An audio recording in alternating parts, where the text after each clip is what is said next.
अस्सलाम वालेकुम dear students. उम्मीद करती हूँ कि आप सब खैरियत से होंगे। हमारा आज का ऑनलाइन जो वर्क है उसमें हम आज करेंगे उर्दू का। उर्दू के वर्क में हमारा आज का जो टॉपिक है वो है अल्फाज साजी तोहीं के साथ। तो चलिए स्टार्ट करते हैं क्लास वर्क।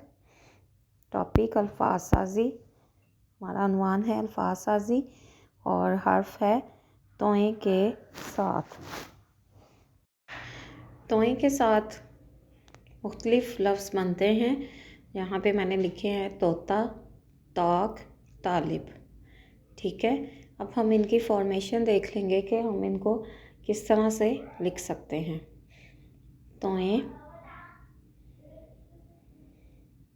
थोड़ा सा तिरछा आना है, पीछे को जाना है और आगे आके फिर वाव बनाना है। ठीक है बेटा, आगे आके फिर वाव बनाना है। तोएं, पीछे को, और ये अलिफ। अलिफ जो है वो थोड़ा सा तोएं से लंबा होगा। अब इसमें बच्चे जो मिस्टेक करते हैं, आपने लिखते हुए उनका ध्यान रखना है कि वाव बिल्कुल साथ तोएं के नहीं जुड़ा होना चाहिए, बल्कि थोड़ा सा आगे आकर थोड़ा सा और फिर आपने वाव की फॉर्मेशन बना दी। ठीक है, और अलिफ जो है वो तोएं के बराबर नहीं होना चाहिए।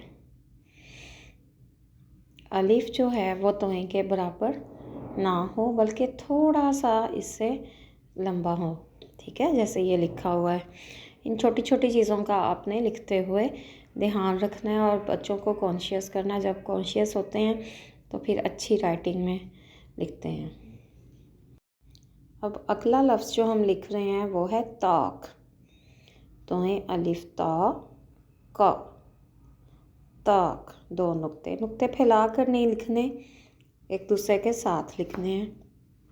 ताक, अलमारी को कहते हैं, पुराने ज़माने में ये होते थे।